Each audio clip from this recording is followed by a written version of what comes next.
Hello, welcome to the last day of Podmas. This is episode 12 and I'm actually recording it on day 2. And it's a bit of a bonus episode and it might be a bit longer than 12 minutes. In fact, it will be a bit longer than 12 minutes. So today I am talking to Mr Wanderluce, who is my husband, Ollie. Hello. And we're going to talk about how we as a couple manage my freelance career with his full-time career and juggling kind of being a mum and a dad and working. So, how have you found it? What? Having a baby? Yeah, let's not tell everyone about how all of our marriage secrets. No, how have you found having a baby but then helping me get back to work? I mean, it's been a bit easier for me, probably than most people, because for your standard person who both work in offices or in a job that they have to go to work, there is a time limit on the amount of time that you can not be at home. So I think we've been quite lucky in that, because you do work at home and you can to some extent move your time around. You've probably been able to do more than the average person. Yeah. But within that, it means that you effectively have to work when the baby's here. Yeah. So work when the baby's asleep, or work on Sundays when I have the day off. Yeah. Because I work every other Saturday. So Lucy only has 3 days out of 14 that she doesn't have the baby, which is pretty poor odds. The odds are not in her favour. But how? Because your Sunday, which is your only Sunday, it's your only day. You only have 2 days off a month. No, I get 2 Saturdays and 4 Sundays. Yeah. Oh God, yeah, of course you do. I get what's that, 6? Not a lot for all those people who think state agency is easy. Yes, that's true. Okay, this is not a public service announcement for a estate agency. Other jobs are available. But be nice to your estate agent. They work really hard. That aside, back to me now. Yeah, back to you in the studio. How have you found that? Because every Sunday, basically, up until recently, until I stopped breastfeeding, really, you would get up with the baby and give me a lie-in, and then my day would be almost mine to do whatever I wanted. Yeah, in a way. Yeah. Which isn't very fair. How have you found that? I think there's 2 sides of it. So when you were breastfeeding, you couldn't be away from, or the baby couldn't be away from you for any stints longer than 4 hours, really. Yeah. So you could pump a bit, and we could get to the stage that I could go out with her for about 4 hours or half a day, whatever. Yeah. But we always had to be close. Yeah. So that was quite hard, actually, wasn't it? Because I couldn't, and it really annoys me that people presume that if you're breastfeeding. So I breastfed until quite recently, so almost 7 months. And really the only reason that I wasn't breastfeeding is because I went to Japan, which I guess we'll talk about because that was a work thing. But I have never been able to pump, really. I would spend occasionally I would, but not on a regular basis. And I just presumed, because that's what people said, that, if you breastfeed, it'd be fine because you'll be able to pump and blah, blah, blah. But actually, and I've heard from other people that they've had the same issues, you don't realise that actually pumping isn't a given. And because breastfeeding is kind of psychological as well as, your milk flowing is a psychological thing as well as a biological thing. Is that the right way of saying it? Yeah, it's like physiological as well as... Yes, exactly. If you're not in the right place, or if you're not in the right frame of mind, it's not going to happen. Like there's certain trigger things. The latch of a cold plastic breast pump is not the same as your baby. You don't get the same warm fuzzy feelings as when your baby latches. So the milk doesn't always come as readily. And sometimes I would sit there in front of the TV with my boob out, pump attached like a bloody cow, and be pumping for 40 minutes and get 100 millilitres or something pathetic like that. And it's so soul destroying. And then other times you just be sat there and you basically just be leaking. Yes, not exactly. Able to collect that. Yes, that was so frustrating. So frustrating. So actually, that made life a little bit difficult. Yeah, so before, while you were breastfeeding, or when you were breastfeeding, it was, I think, more difficult for you. Yeah, it was. because you had to basically work around the baby's schedule, which is, generally 3 to 4 hours, but it's not. It changes and moves, and depending on how she feels, etc. Yeah, exactly. Like if she's going through a growth spurt or whatever, she's going to need more milk, and sometimes she just wants the comfort. And yeah, exactly. But within that, you had to do pretty much all the night feeds as well. Yeah. So actually, if you strip it back, you basically were on a 3 to 4 hour cycle, which included doing everything that one would normally expect to do in a day, plus trying to work. Yeah. Which is difficult even at the best of times, and especially when your husband's out of the house for 12 hours a day. Yeah. So I thought that at least if you had some time on a Sunday, then even if you didn't get work done, then at least you could do stuff rather than just baby stuff. Yeah, because that does actually send you a bit mental. I think something that I didn't appreciate really was, even if you take away the fact needing to go back to work for money or whatever, sometimes you just need to not be around your baby and not be a mum. Because I think by Sunday I was normally a bit cabin feverish. Yeah, normally you're like, I need something. I need either a break or to get out of the house. But then like post breastfeeding, and which coincided with Japan, which was work as well. So, that kind of changed, didn't it? And then it meant that you could go out for longer, or you could do stuff. Yeah, so we should talk about that. So I went to Japan. If you follow me on Instagram or follow my blog or whatever, you'll know that I went to Japan for a really short time. Yeah. And I wouldn't normally do that. I got a lot of comments like, oh my God, you're crazy to go for 48 hours. Well, the reason that I did that is because I was being paid by a tourist board to promote a destination. Otherwise, I wouldn't obviously go to Japan for like 72 hours. Yeah, it was a bit longer than 48 hours, but actually the time that we spent in Japan was a tiny bit less than 48 hours. But anyhow, spent about the same amount of travelling, I think, that you did in Japan. Yeah, we did. In fact, I think there was more time travelling. So if you think about it, both flights were 14 hours each. Plus layover. Plus travelling to the airport. Anyhow, that aside, so when I knew that was coming up, it was a case of, I got the opportunity maybe a month to 6 weeks before I actually flew. I was approached by the company and obviously said yes immediately, and invited a blogging friend to come along who also created content for it. And I was really lucky because the three of us got to hang out and It was just one of those opportunities that you just don't want to say no to. But my immediate reaction at that point was, how the fuck am I going to do it, because I'm breastfeeding? Because it was during a week as well. So during the week, yeah. It was like a Tuesday to Friday or something, wasn't it? Yeah. It was Wednesday to Saturday, but obviously you work Saturdays, and you were working that Saturday, were you? No, I think I had that one off. Yeah, you did. Of course you did. Anyhow, but we knew at this point that I wanted to stop breastfeeding. I just didn't know how to go about doing it. And actually, it was probably the best thing that could have ever happened, because it was like cold turkey. I was breastfeeding her in like the morning before I went to Heathrow. I breastfed her. My boobs are like rock solid. It was so painful. On the flight on the way out there, I had to literally be sat in my seat pumping on the flight while everyone around me was Some sleeping. Japanese businessmen stared at you.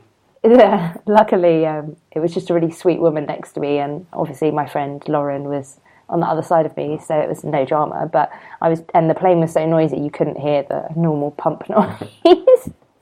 But thanks also to Medela, #Spawn, for gifting me that amazing manual breast pump, which is brilliant for travel because it's so tiny. But anyway, so yeah, like, I didn't know what was going to happen, and I thought maybe my boobs might explode, because I had never really gone that long without breastfeeding her. Yeah. But it was fine, like, for me. Yeah, I mean, it was easy for me. I mean, she was at nursery for the days that I was working, so... Yes. I mean, I'm not going to claim much daddy daycare for that. But actually, we found that since you stopped breastfeeding, and we've moved her out of the bedroom... Which happened at the same time. It's been a lot easier. She sleeps better because she was sleeping, like, actually in hindsight, quite poorly. Beforehand, but now she'll wake up once a night, maybe twice. So when I was working, it wasn't difficult to kind of manage her being at nursery and then the nights on my own. I mean, my parents came to help out in the evenings. Yeah. But I didn't actually need them. Yes. Looking back, I could have. I didn't think that you were going to need them, but I guess if she had been difficult, then I would have needed them, because otherwise I wouldn't have been able to eat. That's true. Thanks to my mum for. And yet, I just have to point out that Ollie did go away for 4 days on a stag do when Anais was about 4 months old, and nobody came to help me out, and I didn't get to eat. She didn't eat for 4 days. I did eat, but I certainly wasn't. I don't think you showered though. Or at least if you did, I did. No, but you know what? We have a really easy baby, so yeah, she's not difficult. And now she sleeps from like 6 p.m. to about 6 a.m. Yeah, and then wakes up once, normally about 3-ish. Yeah, she woke up at 3 last night. Yeah. And do you know what? She was super easy. This is a complete aside. Sometimes she's a real dick when she wakes up. And she's really painful. But last night, I literally just fed her. She fell asleep. Put her in her cot. It was so easy. She like guzzled down her bottle in about 5 minutes flat. Yeah. Didn't have to kind of help her get back to sleep. Didn't go off air. Yeah. Just literally was like, yep, great. Drunk that. Going back to sleep now. But like, I think it's not always like that. Since that move away from breastfeeding, it's allowed you to have a bit more independence. And allowed you to kind of actually do work. So when your mum or my mum comes down, or when she's at nursery or whatever, you actually now have a bit more independence and don't have to think, oh my god, I've got to pump, I've got to do X, I've got to do Y. It gives you a bit more time actually to do work. Yeah, so that's true. Your actual amount of working hours has gone up since it has, stopped breastfeeding.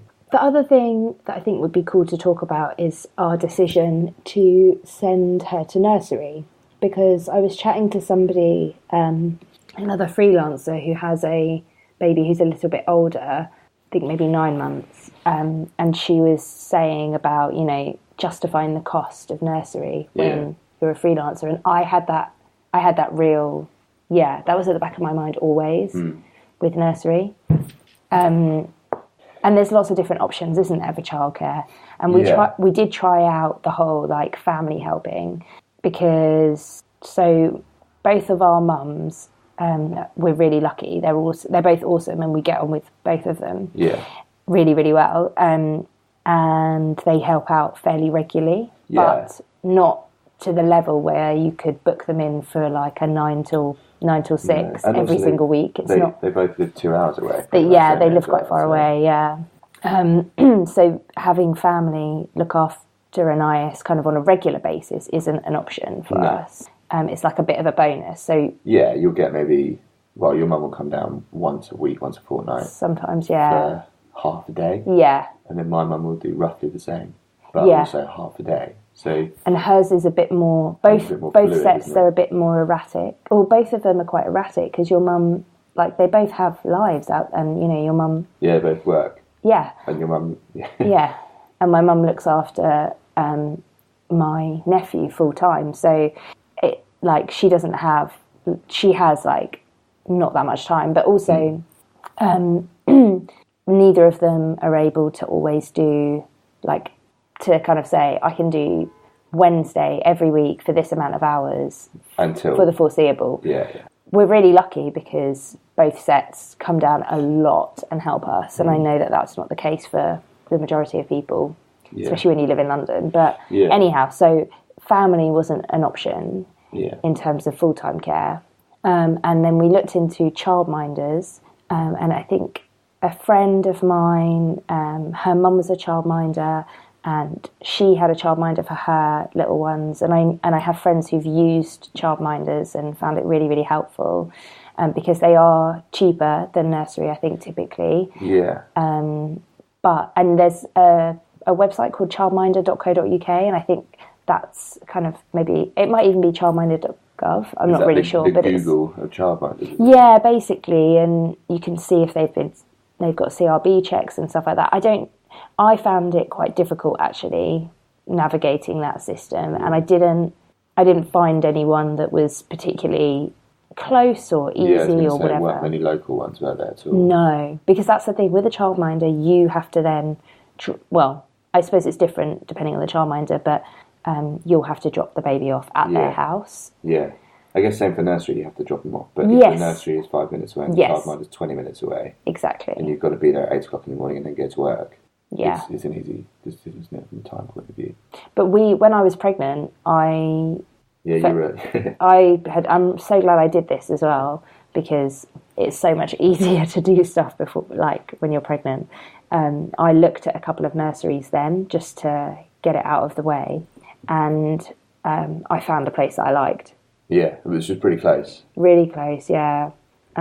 It's so cute. I just love them. I love them there. And they're not the cheapest, but they're also not the most expensive. Yeah, but also, you know, if you asked most parents when their kids are young and old, like, when you bought a car seat, did you get the cheapest one or did you get a normal one? Yeah, that's most true. People say, I got the normal one. So for people to say, why didn't you go for the cheapest nursery, is a bit of an oxymoron, I think. Because it is an investment in both yours but also your child's future. Yeah. So you wouldn't leave your child with some random. So why would you leave your child with some random nursery that's cheap? I don't think anyone would really, but I think what people would do. Well, I'm speaking for myself here as a mum. I think a mum who's freelancing and having that, you know, going back to work conundrum.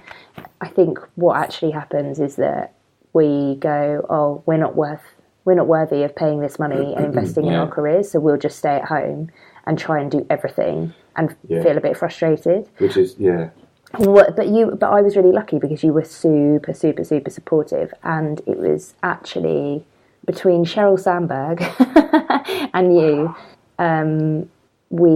you gave me the, I don't know, not permission, because you're not giving me any permissions. No.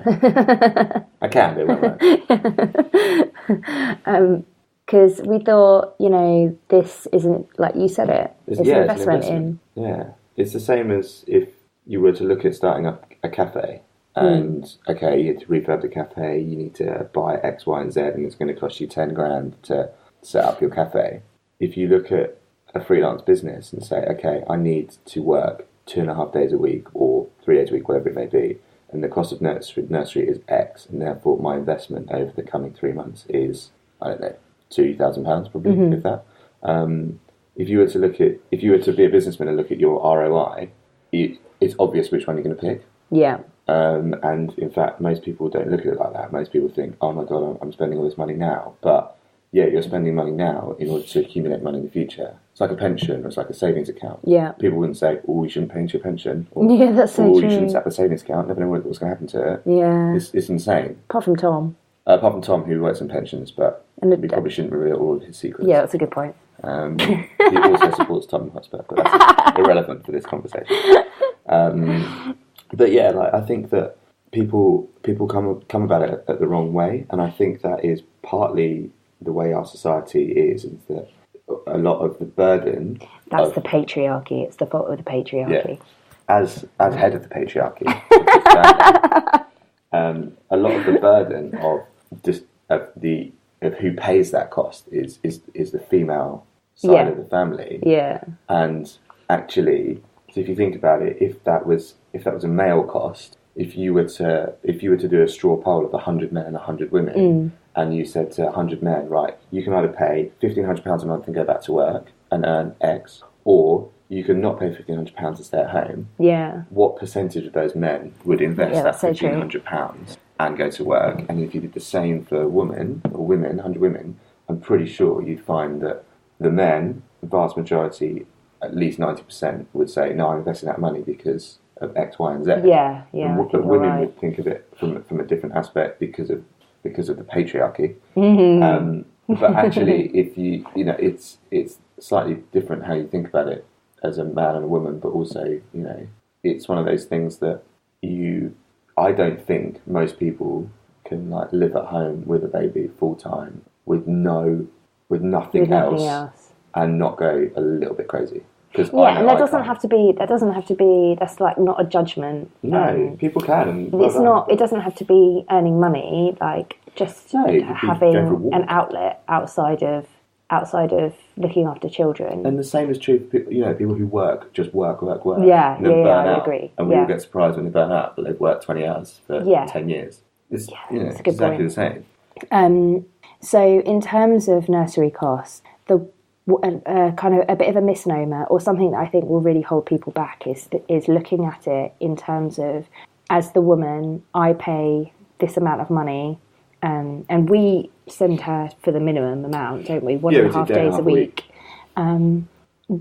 I have to earn that money back, and looking at it like, oh, I'm only going to break even this month, but it's not just a cost on the woman, it's a cost for the family. So like you pointed out, so that, the amount that we pay for childcare, if we were sending her full time, it would cost £1,500. Yeah. That's not on me to earn £1,500 And in each fact, month. it would be insane to suggest that someone who is going back to work after 6 months should be in their own business, rather than going back to like a contracted role, should be expected to earn what they were earning before, having not done it for 6 months. Yeah. You wouldn't go to the gym after 6 months off and be like lifting the same weights or running the same distance. That's a good analogy. Because you wouldn't expect that. Your body's not trained for it, in the same way your brain's not trained for it, and you're not in the same boat. So it's pretty harsh that we expect people to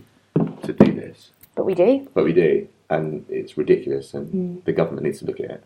Come on, TM, sort it out. You've sorted nothing out. You've done nothing. Theresa May is the worst, isn't she? Do one thing. Well, we won't get political. No. Other political parties are available. That's true, they are. And it'd be great if other political parties were in power right now. But any of them, really. We have got political.